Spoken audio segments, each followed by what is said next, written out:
Hello, everybody, and welcome to another episode of Cruiseday Tuesdays. And today I'm joined with Callie Tedder-Hares.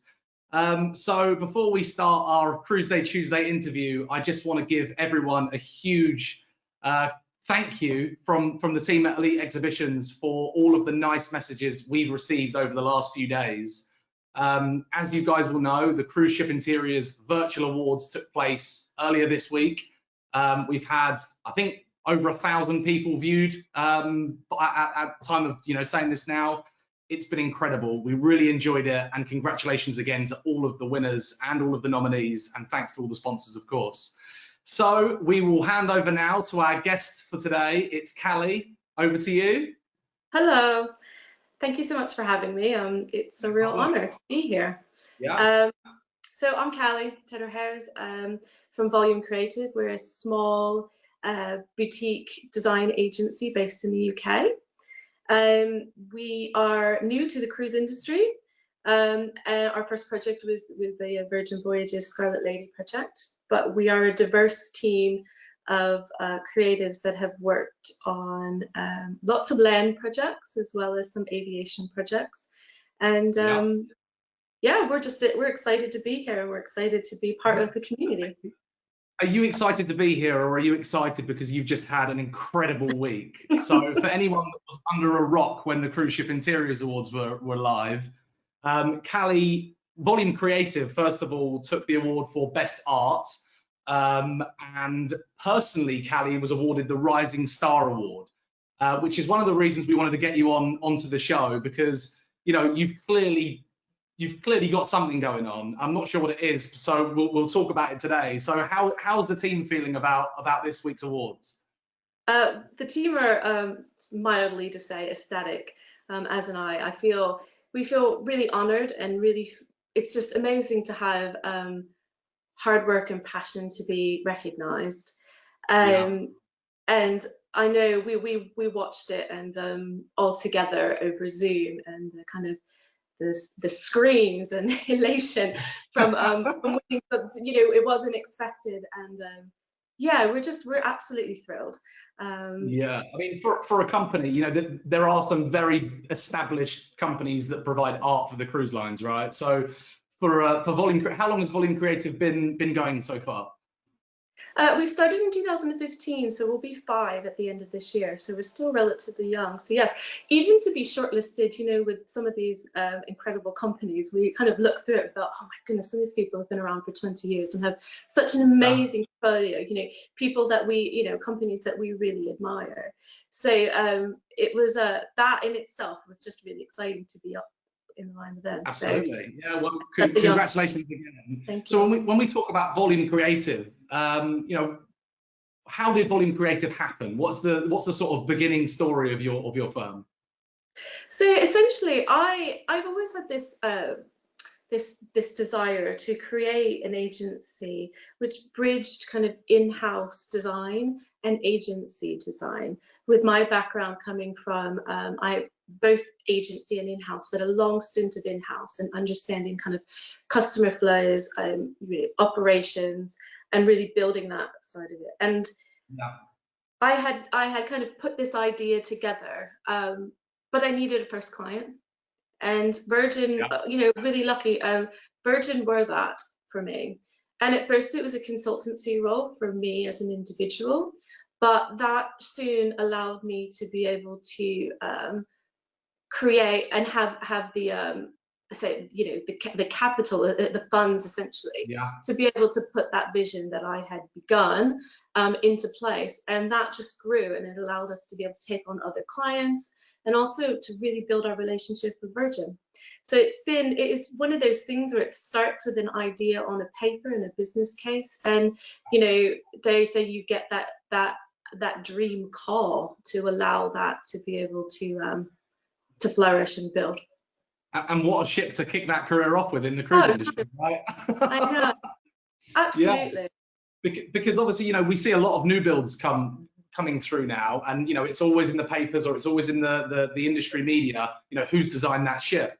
And then we saw, obviously with Virgin Voyages, we saw Volume Creative, and we were thinking, what's different, what's Volume Creative got that other design firms haven't. So what is it you guys are really all about? You know, are you a standard design firm? You mentioned earlier about service design. You know, what's all this? Yeah, so essentially, we integrate ourselves into our clients' teams really seamlessly. And that's where we, in the Virgin Voyages project, you know, we very much saw ourselves as part of their team. And Yeah. that is how I kind of we pride ourselves as Volume to be able to do that. You know, I wouldn't say we don't have a house style. It is about our clients, and it is about their customers, and it's about their brand. I mean, we very much have a house attitude. I know I've said this before in other interviews done, but you know, we have a house attitude about a willingness to want to learn, to willingness to, you know, we absolutely want to push thinking. And well, you know, kindness. We just want to work with nice people and, you know, be nice people. Right. But my background, yeah, I've done quite a lot in service design previously, and that is really where we always start as any of our projects. It's not necessarily about a theme. If you're designing a restaurant, it is about all of the key touch points, which usually involve the people in the space, as in the people working and operating the space, and build that whole service before you design the tangible things in it. It's the intangible things that actually make the experience, because we all know that you can be in the most beautiful interior, but if the service isn't mapped out well, isn't seamless, isn't with a smile, you don't leave there feeling like you ever want to go again. Absolutely. So that has to be at the heart to be able to then create something, and that's where we hopefully can help, where we basically I set up the agency to be able to fill that gap. And there must have you must have an understanding in the operations before you talk about design, right? I mean, each functional design is that something you guys are involved in? Well, so with every client it's different, but we always approach it with we have to listen. We have to start and we have to ask questions and listen. Yeah. And that's why we like to integrate ourselves into the teams, because if you don't understand the operations, you will not create design efficiencies. In fact, you will create stresses for people, and you know, we would never hand over a space that you think will actually make people's lives more difficult. So it has to start with asking the right questions, listening, understanding pinch points for the people in operations, and then working together to come up with solutions which make ultimately things better for the customer and for, you know, and for even your OPEX spend. Yeah. So the next thing that I really want to touch on, but I have a fear that my whole team are going to leave me and come and work for you. Talk to us about the Volume Creative, the culture, the ethos, you know, however you want to phrase it. But what do you guys stand out from? I mean, talk about, you know, flexible working. How do you guys operate? Well, when I set up Volume, I very much, there are certain things that, you know, I had to look at myself and say, okay, what do I need and what do I feel, how I can still deliver for clients, but also have an outside life and be successful in both. So from the very beginning, we always set up flexible working, and that is not to say working from home. We like to say it's working from anywhere. And that does mean that you're often working from home. We have only ever strategically set up 2 days of working in an office from day one, which, you know, with the COVID pandemic, it meant that we were already established to be able to prepared for it, right? Yeah. Yeah, and nice. The reason is that, but we are very, very structured in those days that we are together, because those are creative days, those are ideation days, those are material days, those are concept days. And we strategically set it up so that the days in between are when you produce, where we have, you know, video calls but produce, and then we have another meeting point where we review together. So it takes a lot of planning, but the plan allows for flexibility, and the plan allows, in my opinion, for happy people. And happy people means that we enjoy what we do together, and ultimately our clients are happier with the work that we produce. Yeah, wow. I mean, that is totally different to anything I've ever experienced. So that's, people watching this will probably be speaking to their employer pretty soon. So, I don't need to call. I don't want to cause any trouble. the damage is done, Callie. So if we just cast our minds back to Miami last year, actually today in Miami last year, you guys had a stand at the show and you were displaying some products that you guys had actually, I believe, you'd made in-house. It's totally a volume creative thing. Yeah. Sustainability is a huge thing for you guys, isn't it? And just talk to us about why and how and what it is that you guys sort of put at the center of the business. Yeah, I think it's really easy to say, that sustainability is important, and I've for years been struggling with how do we not just say that sustainability is important, but that really show that it is important, and be able to live and breathe that.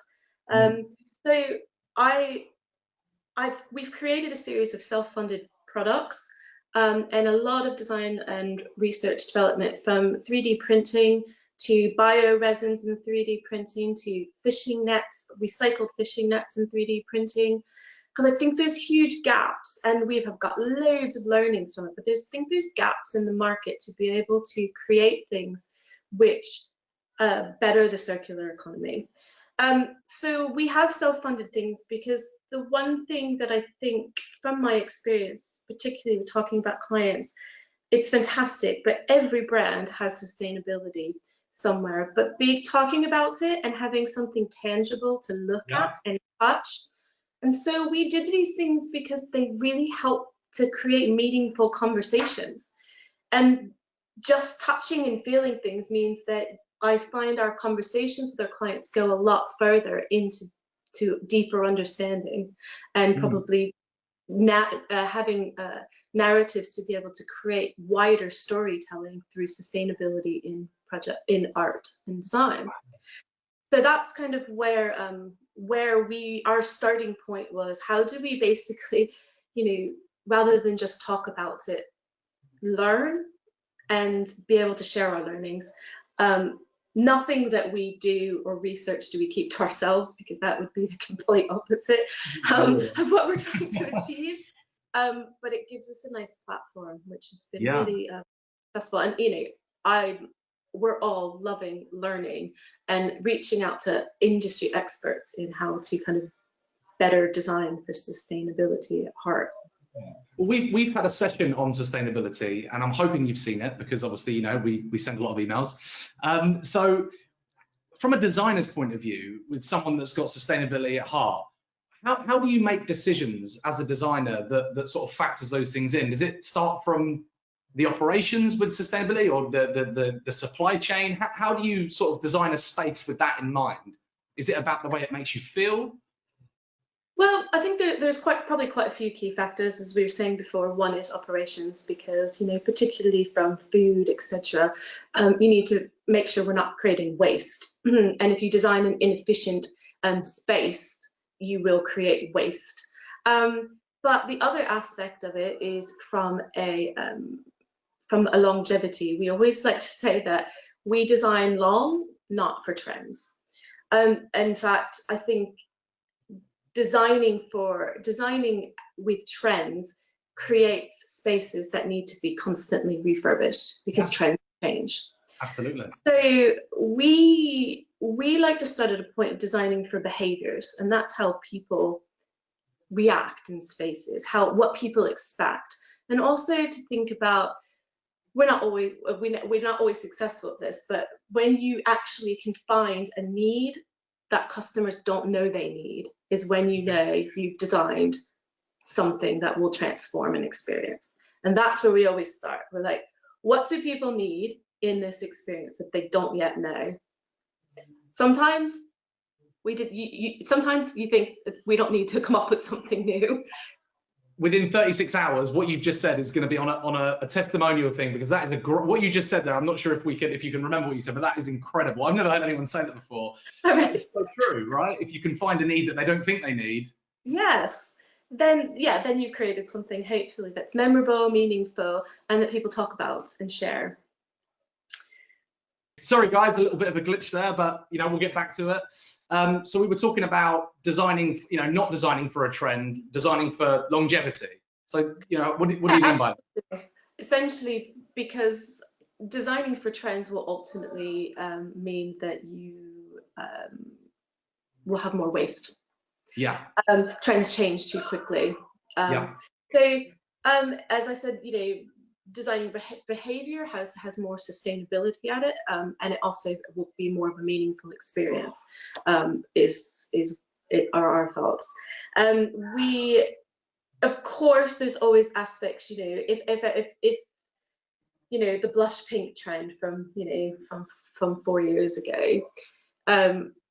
There's always elements of being able to put small accents of things into space to be able to feel like there is an element from a color point of view, design point of view. We don't completely say absolutely not, but I think that it's about choosing the right moments to use those which have less impact on waste. So rather than doing your walls, your floors, all of those things, small accents from menu designs to small cushions, from the way you weave into sustainable materials into your cushions, but using those colors means that you can still feel as though it is a current design, but the integrity of the space. So I feel like if you turn the space upside down and shook it, all the things that don't fall to the floor should have enough longevity in beautiful design that you can't pinpoint to say it was 2015 or it was 99, because good design should live long, and also in particularly in the cruise industry, it has to be safe, it has to be cleanable, and those things that don't always mean that you can use pressed cardboard from a sustainability point of view, but ultimately the longer it lives, the better it is for the environment. And some of those things mean that you do need to be able to clean things with harsh chemicals. So it is really about choice, I think, of materiality. And for us, it's about adding those, so we say, the trendier side of things in objects which don't have such a big impact. Yeah, and sort of when we look back at the work you've done with Virgin Voyages, then what sort of space would you say that is a good example of? What part of the ship would you say that you've had a part to play in? Would you say that applies to? Well, there's probably quite a few of them in that sense. Good. That does help. but I think in small aspects, from an art point of view, I think is where it's probably nice for us to be able to talk about. And unfortunately, my example of turning the space upside down doesn't work necessarily because a lot of the art is fixed, so it won't fall to the floor. But really, I think there was an opportunity, and there is an opportunity across the board, I think, but to be able to choose sustainable ways of telling stories through art and art objects. And I know one of the ones that I think is a good example is where the Virgin ship model is on a plinth on deck 7, and that whole base of that stand was created with plastics that were fished out of the Thames, with a charity called Thames 21, which are very close to our heart, and that was then chipped down. We washed it all, we chipped it down, and we worked with a manufacturer in Greenwich and made that for the space. That piece itself is made with jesmonite, which is water-based, which you can then afterwards break that material down and you can reuse it. And we've done that with some of the mistakes we made, shall we say, and some of the designs. We break them down and we've made objects out of them. So being able to keep using your, shall we say, learnings to create something else, so that you create little waste. So I think that's one aspect of the Virgin project. There's another piece as well, which is a mermaid's tail, which I think is just under 2 meters high, and it's all created by 3D printed post-consumer waste. Amazing. So it's 97% completely from recycled waste. It needed to have a sealant on it, but to be able to get to 97% for a 1.8 meter high sculpture was quite a feat, and we were quite excited about it. Amazing.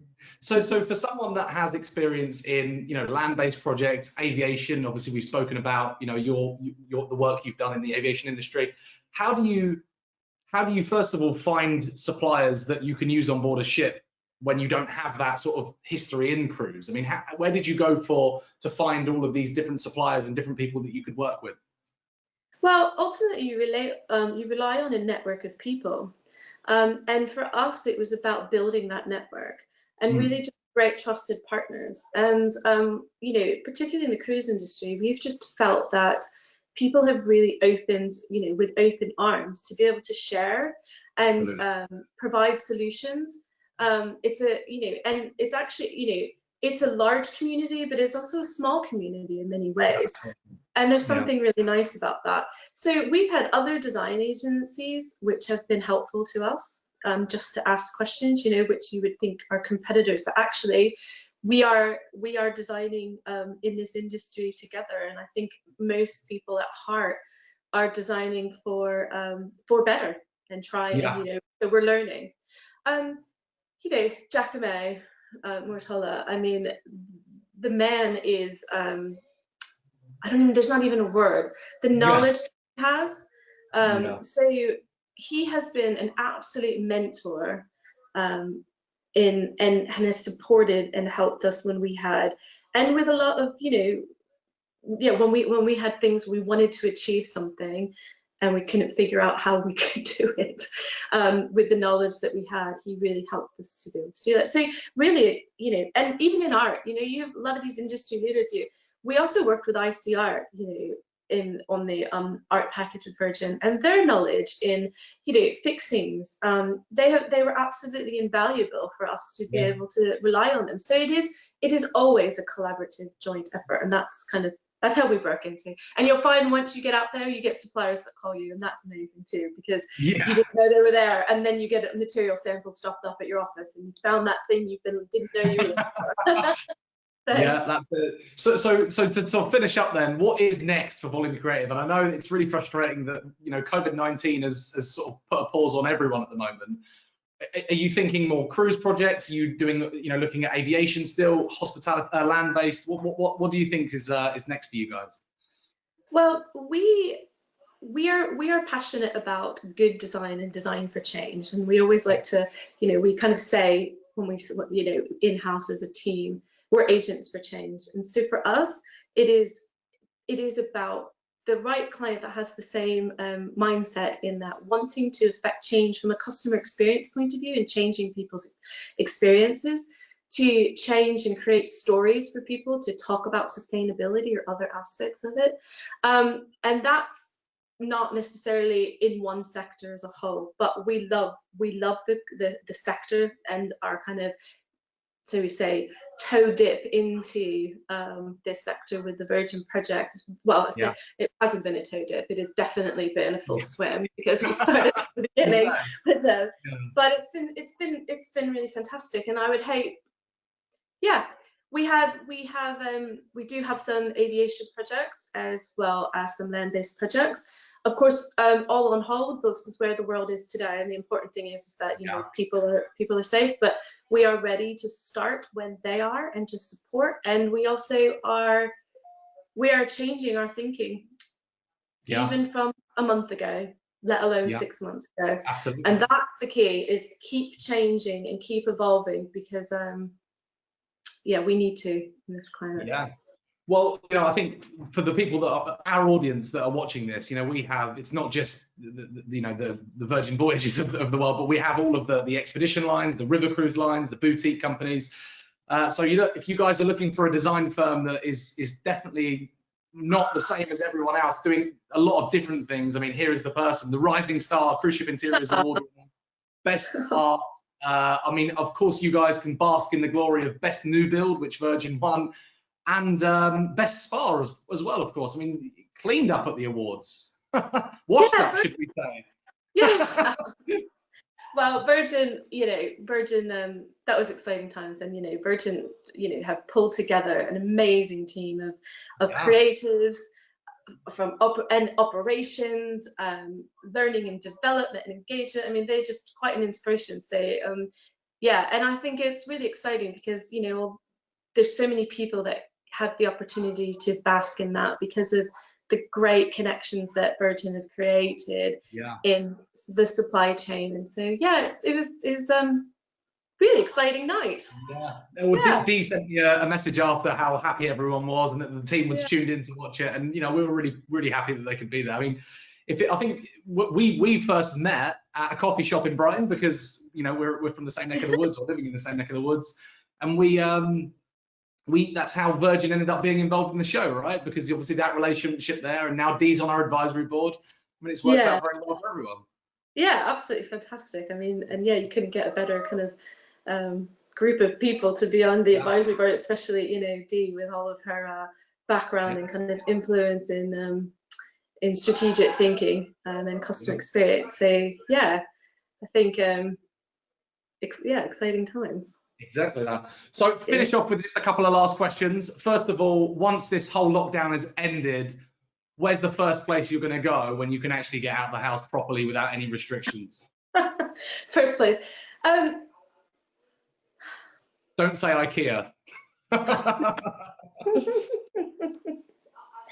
No, we're hoping, actually, and this is not going to sound very glamorous, but we're hoping just to get some good camping trips in with friends. And it to be more than, you know, with the restrictions now with people in your garden 6, we always get to a point, you know, there's 3 of us and we have friends which have 4, and you're like, we can't meet. That's when, you know, so I think getting some good kind of outdoors camping in the UK is our first, my first port of call.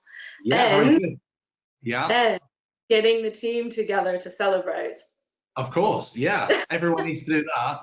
We need to be in the same place rather than on Zoom, you know. Yes. Yeah.